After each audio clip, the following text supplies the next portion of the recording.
Children's Message, a morning story of love.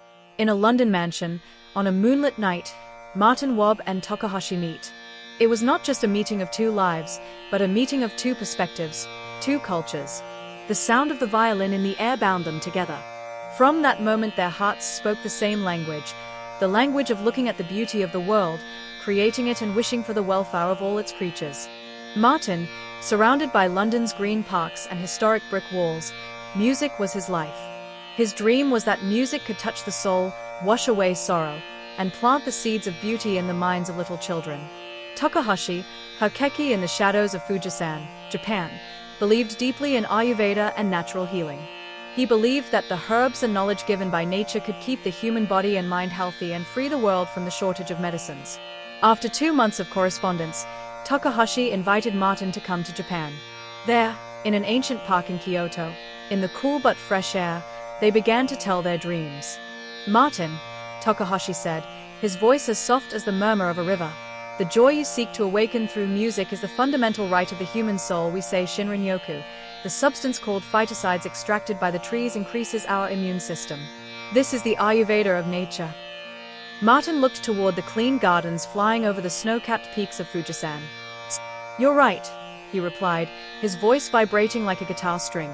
"Music is the same. It increases our emotional immunity. But my dream is not just to give joy. I think we should teach children this, through music. Discipline, creativity, and a sense of beauty are the basis for a whole human being." Their conversation began to take the form of a plan. Why establish a school in the mountains of Nepal, where the relevance of nature and human needs are clear? Where the children would listen to the murmur of the river Natrakomal, they would sit by the river and study science. They will learn how local herbs cure diseases, Takahashi's Ayurvedic knowledge, how solar energy can light up villages, using scientific research, and how local folk songs keep their culture alive, Martin's music. It would be a beautiful confluence of learning, where the brain, heart, and hands, knowledge, emotions, and skills would develop together. "Imagine," Martin said enthusiastically, a dream of a new world in his eyes. "In class, children are learning math formulas, little children are learning to play the flute, and outside, some children are setting up solar panels. They are learning to use the local cow. It is the music of life, a sweet melody played by science, art, and nature." Takahashi smiled. His smile was the heat of the rising sun. "Yes, Martin. This will be our children's message. Children are the bearers of the future. Teaching them means planting the seeds that will change the world. When they can make their own medicine, compose their own songs, or produce clean energy for their communities. That is the beginning of true well-being, the joy of creativity, service, and self-reliance." The night passed, and the moonlight surrounded them. They talked about the villages of Nepal, the plains of Africa, the rainforests of South America.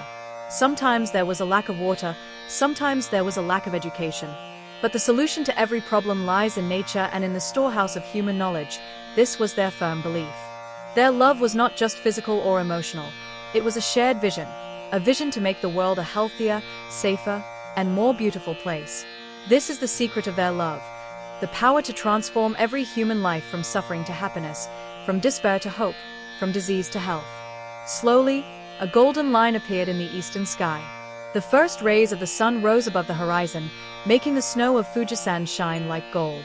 In just a few minutes, the entire garden was filled with sunsari light. The birds began to sing together. The sweet voices of the cuckoos filled the air. The bats began to dance in the trees, and the white birds began to fly in the sky with a message of peace.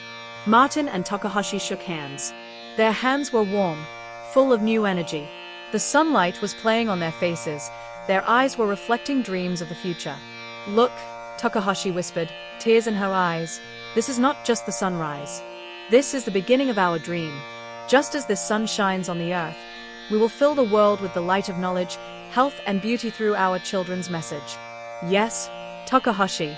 Our love not only for the two of us, but for every life we have touched," Martin said as he reached for her hand.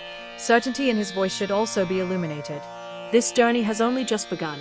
Like this sun, our dreams must shine brighter and brighter."